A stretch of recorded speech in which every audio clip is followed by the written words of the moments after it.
हमारे साथ एक और मेहमान है एग्री मार्केट पर ही बात करने के लिए। राजीव यादव जी हैं, सीनियर वाइस प्रेसिडेंट है ऑरिगो कमोडिटीज़ के।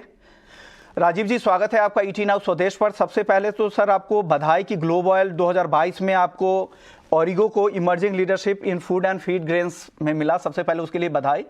सर, ग्लोब ऑयल एक अहम इवेंट था जिस इवेंट में पूरी दुनिया के लोग आते हैं और उसमें इस बात की चर्चा होती है कि खाने के तेल का मार्केट को लेकर क्या आउटलुक है, किस तरह भाव की दिशा हो सकती है। क्या लग रहा है सर, किस तरह डिमांड सिनेरियो ग्लोबली क्या रहेगा और डोमेस्टिक लेवल पे क्या रहेगा? देखो, दो तीन चीजें मैं यहाँ पे हाईलाइट करना चाहूंगा। एक तो इस साल जो सीपीओ के हाईएस्ट इंपोर्ट्स के नंबर्स हमारे को देखने को मिल रहे हैं और उसी के कंपैरिजन में आप देखेंगे कि सोया काफी कम इंपोर्ट हुआ है। वहां पे प्राइस डिफरेंशियल और ड्यूटी डिफरेंशियल की वजह से सीपीओ का इंपोर्ट इंडिया में बढ़ता जा रहा है। उसके अलावा अगर आप सेकेंड चीज देखें कि मस्टर्ड की सोइंग बहुत अच्छी है, which is about 8.3% year on year हम आगे चल रहे हैं और अभी तक 90 लाख हेक्टेयर्स की सोइंग हो चुकी है। और फसल अभी जो नॉर्थ में, जैसे मैं अभी दिल्ली से आपके शो में बैठा हूँ, अभी टेम्परेचर्स भी नीचे जाने लग गए हैं जो मस्टर्ड की क्रॉप की सोइंग के लिए और अच्छी क्रॉप के लिए बहुत जरूरी है। तो मौसम अभी तक पूर्ण रूप से साथ दे रहा है और कहीं ना कहीं प्राइसेस अब थोड़े से नरमी की तरफ ही बने रहेंगे। मस्टर्ड की बात हो गई। मस्टर्ड के अलावा गेहूं भी एक अहम कमोडिटी है और हालांकि बुआई के नंबर जिस तरह से शुरुआत में दिख रहे थे, अब धीरे धीरे पिछले साल के आसपास के ही हैं और अब तक के जो डेटा है वो पिछले साल से सिर्फ 3% ही ज़्यादा है। लेकिन मौसम को लेकर सर चिंता एक बार फिर से बढ़ गई है।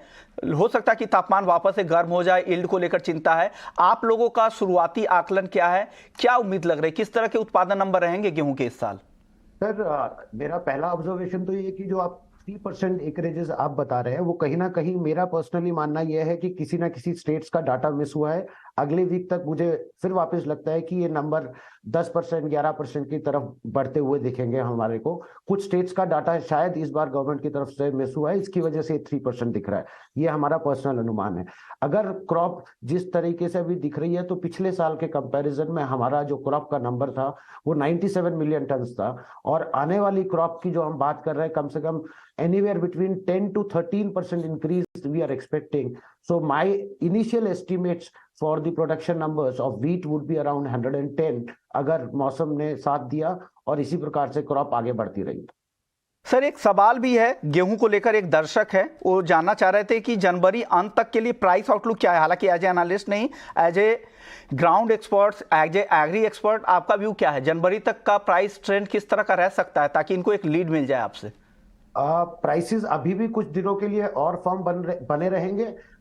भाव टूटना कब चालू होंगे? जब सबको फसल अच्छे से खड़ी दिख जाएगी, उसी टाइम में बेरिश का थोड़ा बहुत ट्रेंड बनेगा। अभी भी जो गेहूं है वो 29 रुपए 30 रुपए पर केजी की अप्रोक्सीमेटली ट्रेड कर रहा है। कहीं ना कहीं ये 31 की तरफ ही बढ़ सकता है ऑन शॉर्ट टर्म बेसिस। और जब हम जैसे जैसे क्रॉप के और नजदीक जाएंगे, तब क्योंकि सबको विश्वास हो जाएगा कि हाँ 110 मिलियन टन की क्रॉप आने के कगार पे है, उसी टाइम से हमारे को गेहूं के प्राइसेस में थोड़ी नम्रता देखने को मिलेगी। ओके सर, अब मक्के की बात कर लेते हैं। इंटरनेशनल मार्केट में सुस्त ट्रेंड देखने को मिल रहा है, दबाव भी देखने को मिलता है, लेकिन इन डोमेस्टिक मार्केट में मेज में जबरदस्त तेजी दिख रही है। क्या लग रहा है ये तेजी कंटिन्यू होगी और आगे कौन से ऐसे फैक्टर्स होंगे जो गेहूं की कीमतों को, मक्के की कीमतों को आगे भी ड्राइव करते रहेंगे? अभी भी मक्का में टचवुड एक्सपोर्ट की डिमांड बनी हुई है। मार्केट में काफी सारे रूमर्स थे, जैसे हमने पिछले शो में आपके भी डिस्कस किया था कि क्लिफमा ने भी लिखा है, उनको स्टार्च इंडस्ट्री ने भी लिखा है कि मक्का के ऊपर बैन कर दीजिए। अगर बैन होता है तो वापस भाव टूटकर एमएसपी से नीचे चले जाएंगे, वो शायद किसानों के लिए अच्छा ना हो। तो मेरा तो यही रहेगा कि अभी फिलहाल बैन की कोई इतनी आवश्यकता नहीं दिख रही है। मक्का के प्राइसेस अभी तो थोड़े से फर्म बने रहेंगे बिकॉज एक्सपोर्ट में हमारे को सपोर्ट दिख रहा है। काफी सारा अट्रैक्शन है काकीनाडा से एक्सपोर्ट में, विशाखापट्टनम की तरफ तो, और इवन थोड़ा बहुत कांडला से भी हमारे को एक्सपोर्ट्स देखने को मिल रहा है। तो जब तक ये एक्सपोर्ट्स चलता रहेगा तो प्राइसेस फर्म ही रहेंगे।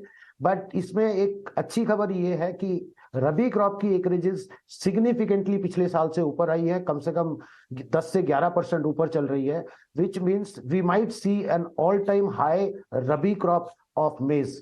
So that's a good news coming up from the farm side in terms of the sowing numbers of rabi maize crop. फिर ऐसे में तो एक्सपोर्ट बैन करना किसानों के साथ ज्यादती होगी, क्योंकि अगर जब बम्पर क्रॉप होगा, अगर ऐसे में एक्सपोर्ट बैन किया जाए तो किसानों को तो डेफिनेटली नुकसान ही होगा।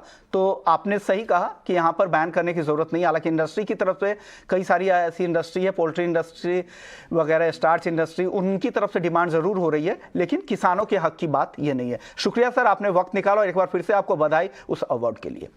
चलिए, thank you so much. Welcome sir.